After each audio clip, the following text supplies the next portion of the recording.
किसी ने कहा है कि ज़्यादा तो कुछ नहीं जानता अपने पिता के बारे में, बस मेरे पिता ईश्वर का दिया हुआ वो तोहफ़ा है जो किसी फरिश्ते से कम नहीं। हाय दोस्तों, मेरा नाम है शुभम। मैं आपका स्वागत करता हूं अपने YouTube चैनल गुरुजी मोटिवेशनल स्टोरीज़ में एक नई कहानी के साथ। तो दोस्तों, ये कहानी है एक पिता और पुत्र की जो जल मार्ग से यात्रा कर रहे थे। दोनों ही रास्ता भटक गए। वह दोनों एक ऐसे जगह पहुँचे जहाँ दो टापू आसपास थे। पिता ने पुत्र से कहा, लगता है अब हम दोनों अंतिम समय आ गया है। दूर दूर तक कोई सहारा नहीं दिख रहा था। अचानक उन्हें एक उपाय सूझा। पिता ने अपने पुत्र से कहा, अब हमारा अंतिम समय आ गया है, तो क्यों न हम ईश्वर की वंदना करें। उन्होंने दोनों टापू को आपस में बांट लिए, एक पर पिता और एक पर पुत्र, और दोनों ईश्वर की प्रार्थना करने लगे। पुत्र ने ईश्वर से कहा, भगवान, इस टापू पर पेड़ पौधे लग जाए जिससे फूल फल से हम अपना भूख मिटा सकें। भगवान ने प्रार्थना सुनी और तत्काल पेड़ पौधे उग गए और फल फूल भी लग गए। उन्होंने कहा, ये तो चमत्कार हो गया। फिर लड़के ने प्रार्थना की, एक सुंदर स्त्री आ जाए जिसके साथ हम खुशी से जीवन इस टापू पर व्यतीत कर सकें। ठीक ऐसा ही हुआ। सुंदर स्त्री प्रकट हुई।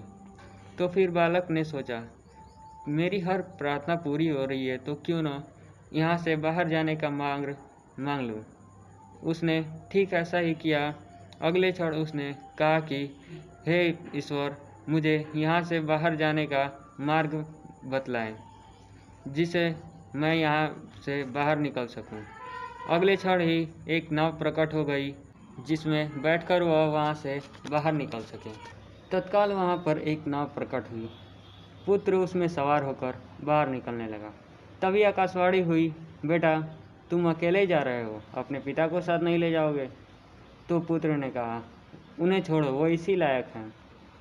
प्रार्थना तो उन्होंने भी की थी, परंतु उनकी प्रार्थना नहीं सुनी गई। शायद उनके मन पवित्र नहीं था, इसलिए उन्हें उनका फल भोगने दो यहाँ।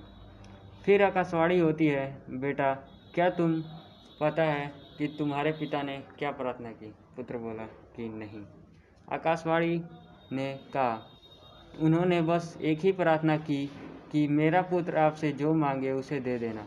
यह सुनकर बालक को अपनी गलती का एहसास हुआ और वह फिर अपने पिता के साथ अपने घर वापस जाने लगा। तो दोस्तों, अंत में मैं बस इतना कहना चाहूँगा कि ईश्वर आपको इतना लायक बनाए कि आप अपने माता पिता के साथ हमेशा हंसते खेलते रहें। तो दोस्तों, वीडियो पसंद आया हो तो वीडियो को लाइक करें और हमारे चैनल को सब्सक्राइब करके बेल आइकन को भी प्रेस करें, क्योंकि हर रोज़ एक नई कहानी के साथ हम आपसे मिलते रहेंगे।